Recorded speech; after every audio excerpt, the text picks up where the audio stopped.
नमस्कार विद्यार्थी मित्रांनो. आपण काही PYQ चालू केलेले आहे ते अजून राहिलेले PYQ आपण कंटिन्यू करणार आहोत. महाराष्ट्रामध्ये बारमाही वाहणारी नदी कोणती? तर बारमाही वाहणाऱ्या नद्या कोणत्या महाराष्ट्रात एक पण नदी बारमाही वाहत नाही. नर्मदा, कावेरी, गोदावरी हे याचा आन्सर काय ते वरीलपैकी कोणतीही नाही. म्हणजे महाराष्ट्रामध्ये एक पण नदी नाही बारमाही वाहणारी.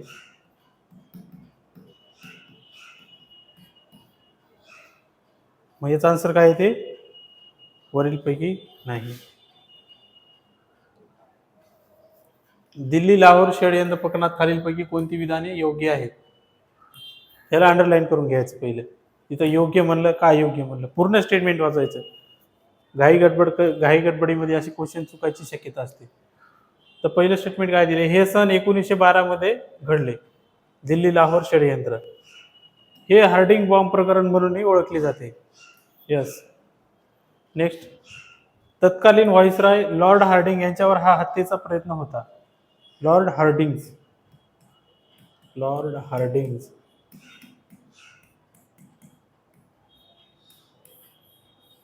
अजून काय म्हटले? योग्य कोणकोणती विधाने योग्य आहेत? म्हणजे सन 1912 दिल्ली लाहोर षडयंत्र आणि कसे कोणाशी संबंधित आहे तर हार्डिंग बॉम्ब प्रकरण हे पण बरोबर आहे. आणि तत्कालीन व्हाईसरॉय कोण होते? लॉर्ड हार्डिंग यांच्याबरोबर हत्येचा प्रयत्न होता. म्हणजे याचा आन्सर काय येते? वरीलपैकी सर्व. यस. ओके. नेक्स्ट बघूया. 1909च्या मोर्लो मिंटो सुधारणाविषयी खालील विधानांचा विचार करा. फर्स्ट स्टेटमेंट काय म्हणते? त्यांची नावे ब्रिटिश लोकसभेचे सदस्य मिंटो आणि मोर्लो यांच्या नावावर आहेत. विधान परिषदामध्ये निवडून आलेल्या भारतीयांची संख्या वाढवून त्यांनी मर्यादित स्वराज्य संस्थांची तरतूद केली. नेक्स्ट, ब्रिटिश अधिकाऱ्यांनी त्यांचे बहुमतशाही विधान परिषदेत टिकून ठेवले पाहिजे अशी त्यांच्यामध्ये होती. म्हणजे विधान परिषदेमध्ये बहुमत टिकून ठेवले पाहिजे अशी तरतूद त्यांच्यामध्ये होती असं म्हणते ही स्टेटमेंट. तर वर दिलेली कोणती विधाने बरोबर आहेत? तर काय म्हटलं इथं बरोबर आहे. मग त्याला अंडरलाईन करून घ्यायचं, पूर्ण वाक्य वाचायचं पहिले. मग काय म्हणते पहिलं स्टेटमेंट काय म्हणते? त्यांची ब्रिटिश लोकसभेचे सदस्य मिंटो मोर्लो यांच्या नावावर आहेत. म्हणजे हे पहिलं स्टेटमेंट चुकीचं आहे. म्हणजे पहिलं स्टेटमेंट चुकीचं म्हणजे त्याचा आन्सर काय येते मग? 2 व 3. यस. गुगली हा शब्द कोणत्या खेळामध्ये वापरला जातो? तो गुगली. तर गुगली कोणत्या खेळाशी संबंधित आहे? तर गुगली हा खेळ कोणत्या खेळाशी संबंधित आहे?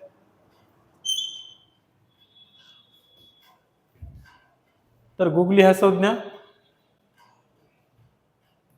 बास्केटबॉल, फुटबॉल, बुद्धिबळ आणि क्रिकेट. गुगली हा शब्द क्रिकेट खेळाशी संबंधित आहे. गुगली बॉल कोण टाकत होता? गुगली श्रीलंकेचं स्पिनर मुथय्या मुरलीधरन.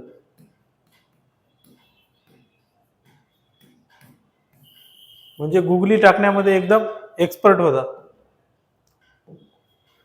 नाममात्र सकल घरगुती उत्पादन म्हणजे काय? एक सकल देशांतर्गत उत्पादन GDP ज्यांचे निर्धारक म्हणून मूळ बेस वर्ष घेऊन गणना केली जाते. नेक्स्ट, गणना निर्यात आणि आयात वगळता एकूण घरगुती उत्पादन GDP. नेक्स्ट स्टेटमेंट काय म्हणते? देशांतर्गत उत्पादन जे सध्याच्या बाजारभावावर मोजले जाते. यस. सकल देशांतर्गत उत्पादन जे क्रिप्टो करन्सीच्या रूपात मोजले जाते. तर कोणतं स्टेटमेंट? म्हणजे काय म्हणते? नाममात्र सकल घरगुती उत्पादन म्हणजे काय? तर कशाला म्हणतात? तर सकल देशांतर्गत उत्पादन जे सध्याच्या बाजारभावावर मोजले जाते. म्हणजे आपले जे GDP जे आहे ते नाममात्र म्हणजे सकल देशांतर्गत उत्पादन जे आहे ते सध्याच्या बाजारभावावर जे मोजले जाते त्यांना काय म्हणतात? तर नाममात्र सकल घरगुती उत्पादन असे म्हणतात. नेक्स्ट बघूया, हृदयविकाराचा झटका येण्यासाठी खालीलपैकी कोणते कारण आहे? तर जे हार्ट अटॅक वगैरे याचे प्रमाण सध्या वाढत आहेत, हार्ट अटॅकचे, ते त्यांचे वय 30 आणि 50-55च्या दरम्यानच्या व्यक्तीमध्ये फार जास्त प्रमाणात आढळून येत आहेत सध्या हार्ट अटॅक. तर ते कशाच्या परिणामामुळे होतात? तर रक्तप्रथिने, रक्त शर्करा, रक्तातील युरिया आणि कोलेस्ट्रॉल. तर या घटकावर कशावर परिणाम करते? तर मग कोलेस्ट्रॉलच्या कमतरतेमुळे काय होते की हार्ट अटॅकचे सर्वात जास्त प्रमाण वाढत आहेत. सारनाथचा सिंह ही संज्ञा राजवंशाच्या राजधानीमधील कला आहे. सारनाथचा सिंह तर कोणत्या राजवंशाच्या काळामधली हे सारनाथचा सिंह आहे? तर गुप्त, मौर्य, माया आणि कुशाण. तर कशाशी संबंधित आहे हे? तर मौर्याशी संबंधित आहे. मौर्याचे राजवंश होता, त्यांच्या ह्याच्यामध्ये काय होतं की सारनाथचा सिंह हे राजधानीमधील काय आहे? हे कला आहे. यस. तांबे धातू महाराष्ट्रातील कोणत्या भागात आढळतो? तांब्याचं उत्पादन सर्वात जास्त कुठं होतं? म्हणजे खनिज, तांबे हे खनिज कुठे आढळते सर्वात जास्त? तांबे विदर्भ. लोह खनिज पण सापडते, लोह खनिज, अजून मॅग्नेज. म्हणजे एकूण साठ्याचे 40% मॅग्नेज कुठं सापडते? महाराष्ट्रामध्ये. आणि मॅग्नेज कुठं? उमरेडला सापडते. तर मग याचा आन्सर काय येते? विदर्भ. यस. फुटबॉल विश्वचषक जिंकणारा पहिला देश कोणता? जे फुटबॉल जे होतं ते फुटबॉल विश्वचषक जिंकणारा पहिला देश कोणता आहे? अर्जेंटिना, उरुग्वे, ब्राझील आणि जर्मनी. तर पहिला देश कोणता आहे फुटबॉल विश्वचषक जिंकणारा? उरुग्वे. पहिला विश्वचषक जिंकणारा कोणता देश आहे? तर उरुग्वे. कोणत्या गव्हर्नर जनरलने घोषित केले की अवधमध्ये कुशासन होत आहे आणि योग्य प्रशासन सुनिश्चित करण्यासाठी ब्रिटिश राजवटीची आवश्यकता आहे? हे कोणाचं स्टेटमेंट आहे? Lord Ripon, Lord Canning, Lord Dalhousie आणि लॉर्ड माउंटबॅटन. तर याचा आन्सर काय आहे? Lord Dalhousie. तर लॉर्ड डलहौसी यांनी घोषित केले की अवधमध्ये कुशासन होत आहे आणि योग्य प्रशासन निश्चित करण्यासाठी ब्रिटिश राजवटीची आवश्यकता आहे. यांनी हे स्टेटमेंट कोणाचं आहे? मग लॉर्ड डलहौसी. भाज्या आणि कारला लेण्या खालीलपैकी कोणत्या धर्माशी संबंधित आहेत? हे कारला आणि भाज्या हे लेण्या काय आहेत? कोणत्या धर्माशी संबंधित आहे? म्हणजे जैन धर्म, बौद्ध धर्म, हिंदू धर्म आणि बोथ 2 and 3. तर कारला आणि भाज्या हे संज्ञा कोणत्या धर्माशी संबंधित आहेत?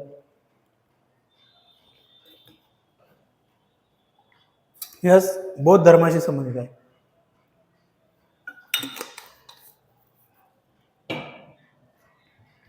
तर कारला आणि भाज्या कोणत्या धर्माशी संबंधित आहेत? तर बौद्ध धर्म. यस. एव्हरेस्टवर चढाई करताना आपल्या नाकातून रक्त येण्याचे कारण काय?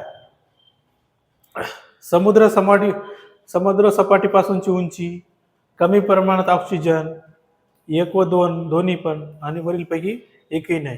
तर एव्हरेस्टवर चढाई करताना नाकातून पाणी काय येते? मग याचा आन्सर काय येते? तर समुद्र सपाटीपासूनची उंची आणि कमी प्रमाणात ऑक्सिजन. जसं जसं आपण वर जाऊ तसं ऑक्सिजन कमी होते, म्हणजे तसं त्याच्या ऑक्सिजनची हे काय होते? आपल्याला कमतरता भासते. त्यामुळं काय होते? ते नाकावाटून रक्त येण्याचे प्रमाण वाढते. महाराष्ट्रातील बॉक्साईट साठ्याबाबत खालीलपैकी कोणती विधाने योग्य आहेत? तर बॉक्साईटचे मुख्य साठे पश्चिम महाराष्ट्रात आढळतात. यस, कोल्हापूर आणि रत्नागिरी बॉक्साईट आढळते सर्वात जास्त. येथे सापडलेला बॉक्साईट हा धारवाड खडकाचे रूपांतर आहे. यस, हे पण स्टेटमेंट बरोबर आहे. म्हणजे याचा आन्सर काय येते, वरीलपैकी सर्व. हे सापडल्या बॉक्साईट धारवाड कसं पाहिजे, चंदगड, शाहूवाडी, राधानगरी, कोल्हापूर जिल्ह्यात बॉक्साईटच्या खाणी आहेत. हे स्टेटमेंट बरोबर आहे हे पण, म्हणजे वरीलपैकी सर्व. केंद्रीय अर्थसंकल्प 2021-22 ते राष्ट्रीय पायाभूत पाईपलाईन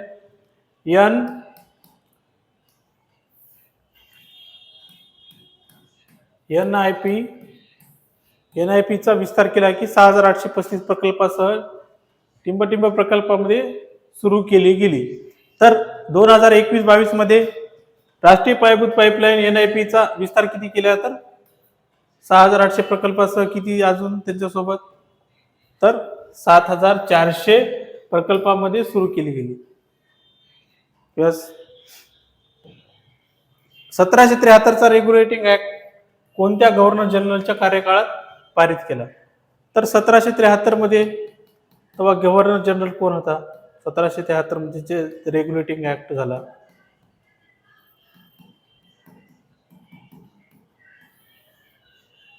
च्या रेग्युलेटिंग ऍक्टनं काय केलंय, सुप्रीम कोर्टाची स्थापना करण्यात आली. Supreme court.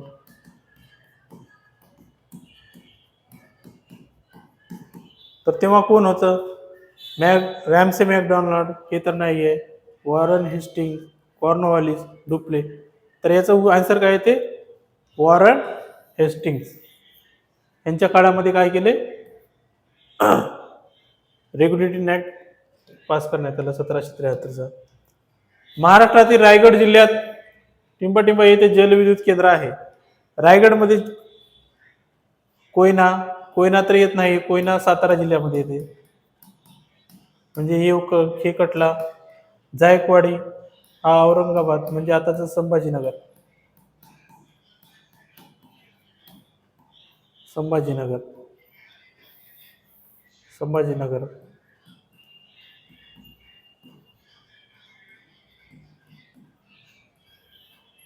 खापोली, तर रायगड जिल्ह्यामध्ये प्रकल्प कोणता आहे, खापोली.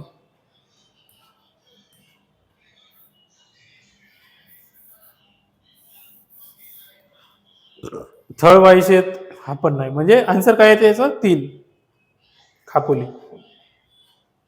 वादीवंशच्या लढाई संदर्भात खालील विधानांचा विचार करा. लढाईचा तत्कालीन संदर्भ कर्नाटक आणि हैदराबाद येथील लागोपाठच्या वादाने जोडला गेला होता.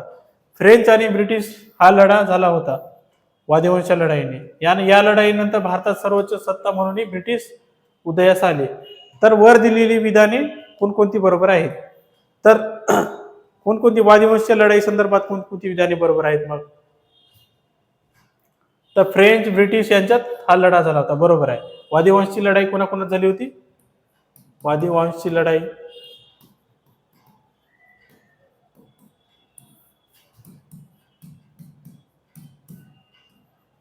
फ्रेंच आणि ब्रिटिश यांच्यात झाली होती. हे बरोबर आहे, स्टेटमेंट बरोबर आहे. या लढाईनंतर सर्वोच्च सत्ता म्हणून ब्रिटिश उदयास आले, म्हणजे पहिलं स्टेटमेंट चुकीचं आहे, म्हणजे याचा आन्सर काय येते, 2 व 3.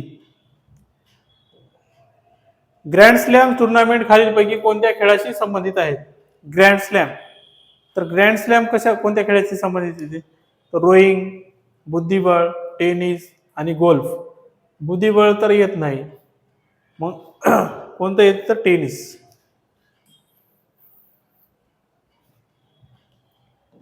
यस. माशाच्या हृदयात किती कप्पे असतात, तर how many chambers are present in the heart of fish. म्हणजे माशाच्या हृदयामध्ये किती कक्ष किंवा कप्पे असतात, तर किती असतात, 1, 2, 3, 2. किती असतात, तर 2. माशाच्या हृदयामध्ये एकूण कप्पे किती असतात, 2. नेक्स्ट, अर्थमंत्री निर्मला सीतारामन यांनी डिजिटल बँकिंग वाढवण्यासाठी ईज 3.0 लॉन्च केले आहे. ईजचे पूर्ण स्वरूप काय आहे, ease access and server excellence, enhanced accessing and server excellence, easiness advancement and supportive environment आणि in hand access and supportive environment. तर इज 3.0चं काय आहे मग? In hand accessing and server excellence. Yes. Allahabad येथे ICS ची प्रथम परीक्षा कोणत्या कायद्यानुसार झाली? अलाहाबादची जे ICS ची परीक्षा झाली तर ती कोणत्या कायद्यानुसार घेण्यात आली होती? तर मोर्लो मिंटो सुधार कायदा 1909 आणि भारतीय परिषद कायदा 1892. 1919चा रोलट ऍक्ट, हे रोलट ऍक्ट आहे, रोलट ऍक्ट. आणि भारत सरकार कायदा तर कोणत्या कायद्यानुसार घेण्यात आली? तर भारत सरकार कायद्यानुसार काय केली की अलाहाबाद येथे ICS ची परीक्षा घेण्यात आली. तर विद्यार्थी मित्रांनो, आज आपण इथेच थांबूया. राहिलेला भाग नेक्स्ट लेक्चरला घेऊया. थँक्यू.